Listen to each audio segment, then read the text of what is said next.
तो सबसे पहला टाइप्स ऑफ डेटा मॉडल जो हम लोग डिस्कस करने वाले हैं आज वो है एंटिटी रिलेशनशिप डेटा मॉडल और शॉर्ट में हम लोग इसको ईआर मॉडल भी बोलते हैं। ओके, तो जहाँ भी आपको ईआर मॉडल लिखा हुआ दिखे इसका मतलब हम लोग एंटिटी रिलेशनशिप डेटा मॉडल को रेफर कर रहे हैं। ओके, तो यहाँ पे बेसिकली हम लोग 4 टाइप्स ऑफ डेटा मॉडल्स को डिस्कस करने वाले हैं। ये रहे वो 4। ये कैटेगरीज ऑफ डेटा मॉडल्स नहीं है। ओके, दोनों चीज़ें अलग अलग होती हैं।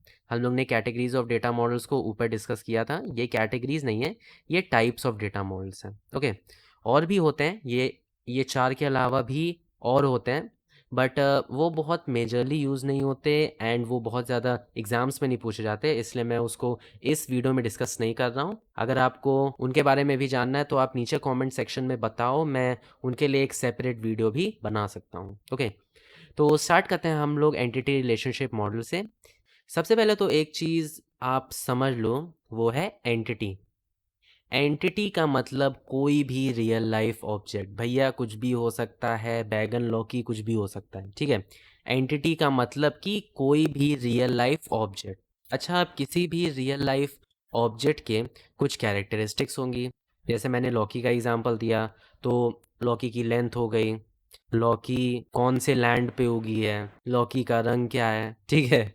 जस्ट एक एग्जांपल दे रहा हूँ। तो उसके कुछ कैरेक्टरिस्टिक्स होंगी, उसी कैरेक्टरिस्टिक्स को हम लोग एट्रीब्यूट्स बोलते हैं। ओके, किसी भी एंटिटी के कैरेक्टरिस्टिक्स को हम लोग एट्रीब्यूट्स बोलते हैं। अब मुझे पता है कि थोड़ा सा कन्फ्यूजन हो रहा है, थोड़ा सा मेरे साथ बेयर करो, क्योंकि ये जो चैप्टर है ना, ये जो पूरा यूनिट है, ये पूरा एंटिटी रिलेशनशिप मॉडल पे ही है। तो अभी भले ही आपको पूरा समझ में नहीं आ रहा होगा, बट जैसे जैसे हम लोग डिटेल में चीज़ों को डिस्कस करेंगे, ये सारे जो पॉइंट्स हैं ना, ये आपको बहुत क्लियर होते जाएंगे। ओके, तो यहाँ पे मैं आपको इस तरीके से बता रहा था। अब मैं क्या करता हूँ, मैं आपको इसको डेटाबेस के फॉर्म में बता रहा हूँ। तो जैसे मैंने एग्जांपल लिया था लौकी, थोड़ा लाइन सही से बना दूँ। जैसे मैंने एग्जांपल लिया था लौकी का, तो मान लो कि ये लौकी का टेबल है, ठीक है। इस लौकी में उसका साइज़ आ गया, मतलब कि उसका लेंथ, और उसका कलर आ गया, कहाँ पे पैदा हुआ है, लैंड आ गया, और मान लो कोई और पैरामीटर आ गया। तो ये क्या है, ये एक एंटिटी है, ठीक है। ये एक एंटिटी है। ये सब क्या है, ये सब है उसके एट्रीब्यूट्स, ठीक है। जो कॉलम्स है ना, वो उसके एट्रीब्यूट्स हैं। अब जैसे यहाँ पे हम लोग का लौकी एक एंटिटी है, उसी तरीके से मान लो बैगन भी एक एंटिटी है, बैगन भी एक एंटिटी है। बैगन के भी कुछ हैं यार, कि चलो मान लो कि उसका टेस्ट कैसा है, कीड़े हैं कि नहीं है, ठीक है। तो ये सब इसके कैरेक्टरिस्टिक्स हैं। तो ईआर मॉडल का मतलब होता है कि इन दोनों एंटिटीज के बीच का रिलेशनशिप। ओके, जैसे कि मान लो मैं यहाँ पे एग्जांपल दे देता हूँ, दोनों में एक कॉमन पैरामीटर है और एक कॉमन एट्रीब्यूट है साइज। ओके, तो साइज के हिसाब से हम लोग ये दोनों एंटिटी का रिलेशनशिप बना सकते हैं, क्योंकि दोनों में साइज कॉमन है। ओके, ये मैं एक एग्जांपल दे रहा हूँ ताकि एक लेमैन टर्म में आपको एंटिटी का मतलब समझ में आ जाए। ओके, इसके आगे मैं आपको अच्छे तरीके से समझाऊंगा, ऐसे एग्जांपल्स नहीं दूंगा, अच्छे तरीके से समझाऊंगा। ये जस्ट एक शुरुआत थी, तो मैंने सोचा कि आपको इस तरीके से समझा दूँ।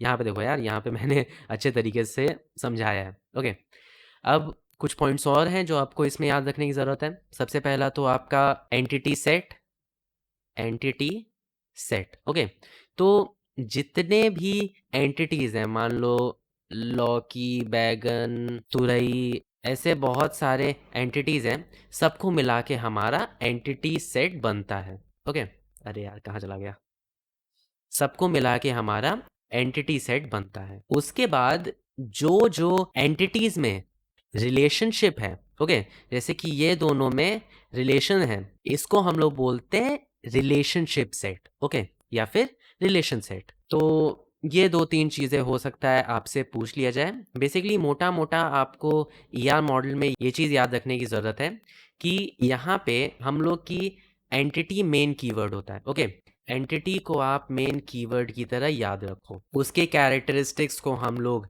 एट्रीब्यूट्स बोलते हैं, और यही एंटिटीज के बीच के रिलेशन को हम लोग बोलते हैं एंटिटी रिलेशनशिप मॉडल। ओके, तो ये था एक general introduction of entity relationship model. ये कोई भी डिटेल्ड एक्सप्लेनेशन नहीं है, मैं आपको पहले ही बता रहा हूँ, क्योंकि ये बहुत डिटेल्ड चैप्टर होने वाला है, मैं आपको सारी चीज़ें समझाने वाला हूँ। ये टाइप्स ऑफ मॉडल्स है, इसलिए मैं इसको बहुत हल्के में समझा रहा हूँ। नेक्स्ट है हम लोग का रिलेशन मॉडल। अब यहाँ पे क्या होता है, relation model is a collection of tables. ये क्या होता है कि एक कलेक्शन ऑफ टेबल्स होता है। जैसे यहाँ पे हम लोग का एंटिटीज का कलेक्शन था, उसी तरीके से यहाँ पे हम लोग का tables of collection of tables है। उन टेबल्स को हम लोग रिलेशंस भी बोलते हैं। ओके, अब मैं यहाँ पे आपको टेबल बना के इसके कुछ टर्म समझा देता हूँ। तो जैसे मान लो कि ये एक टेबल है,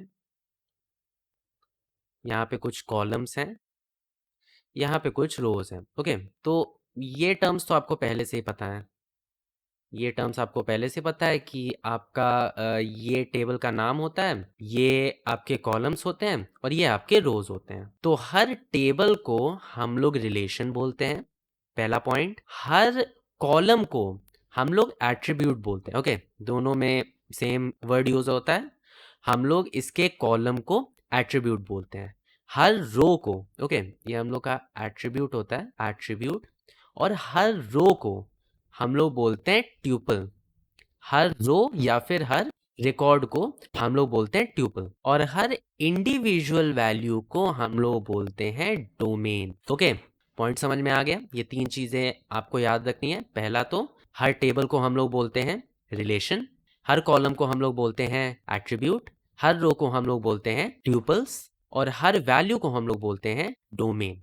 ओके, और जो हम लोग का रिलेशनल मॉडल होता है वो ऐसे ही कलेक्शन ऑफ टेबल्स को हम लोग बोलते हैं। ओके, आपको समझ में आ गया।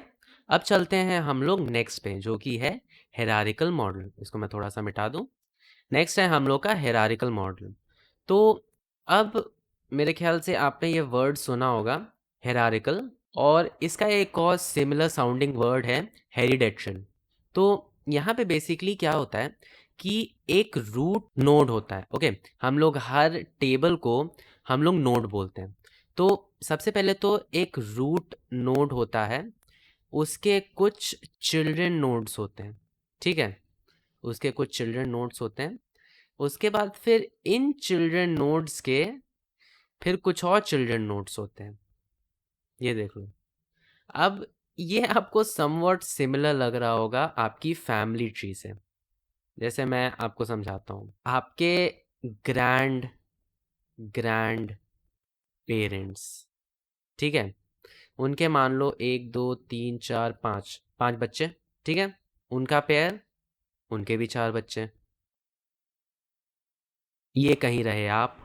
तो ये होता है हमारा हेरारिकल मॉडल। अब ये तो सिंपल वर्ड्स में समझा दिया, अब थोड़ा सा यहाँ पे टेक्निकल वर्ड्स को यूज़ करते हैं। जो सबसे ऊपर वाला नोड होता है या फिर जो सबसे ऊपर वाला टेबल होता है उसको हम लोग बोलते हैं रूट। ओके, और जो सबसे नीचे वाला होता है उसको हम लोग बोलते हैं चाइल्ड। ओके, और चाइल्ड जिस नोड से निकल रहा है, जैसे कि ये वाला जो नोड है ये इससे निकल रहा है, तो ये हो गया पेरेंट नोड और ये हो गया चाइल्ड नोड। इसलिए मैंने आपको फैमिली ट्री का एग्जांपल दिया था ताकि ये कॉन्सेप्ट थोड़ा सा आपके माइंड में बैठ जाए। ओके, अब यहाँ पे एक पॉइंट याद रखना कि हर चाइल्ड का कनेक्शन केवल एक पेरेंट से है। ओके, ये जो चाइल्ड है इसका कनेक्शन सिर्फ इस पेरेंट से है, इसका इस पेरेंट से कोई कनेक्शन नहीं है। ठीक है, वियर्ड हो जाएगा, मैं नहीं समझा रहा हूँ, वियर्ड हो जाएगा। आप सीधे सीधे समझ लो, फैमिली ट्री के एग्जाम्पल से ही समझ लो कि इसका इससे कोई कनेक्शन नहीं है। ठीक है, तो यही था हम लोग का हेरारिकल मॉडल। इसका बेस्ट एग्जाम्पल मुझे यही लगा, फैमिली ट्री का।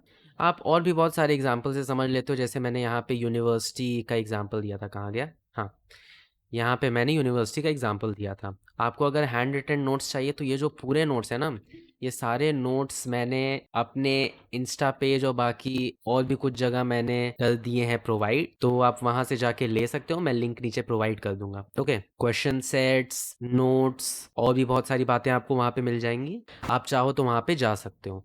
तो ये था हमारा हेरारिकल मॉडल। उसके बाद आता है नेटवर्क मॉडल। ओके, सेम यही चीज़ है, ठीक है? सेम यही चीज़ है, सेम आपका हायरार्किकल मॉडल की तरह होता है, बस यहाँ पे एक चीज़ होती है कि ज़रूरी नहीं है कि एक चाइल्ड का एक ही पेरेंट हो, ओके? जैसे इस चाइल्ड का कनेक्शन इस पेरेंट से भी हो सकता है, पेरेंट नोड से।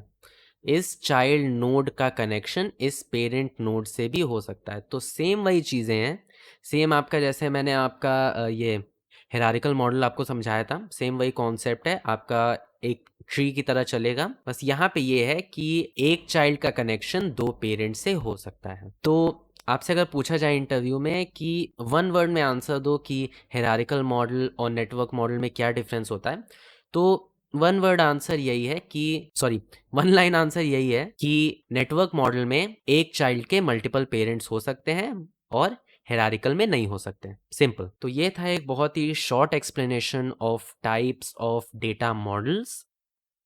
इसके पहले मैंने कैटेगरीज ऑफ डेटा मॉडल्स को डिस्कस किया। अब मैंने बहुत प्रिपरेशन कर ली, अब सीधे जंप इन करते हैं हम लोग अपने ईआर मॉडल या फिर एंटिटी रिलेशनशिप मॉडल पे।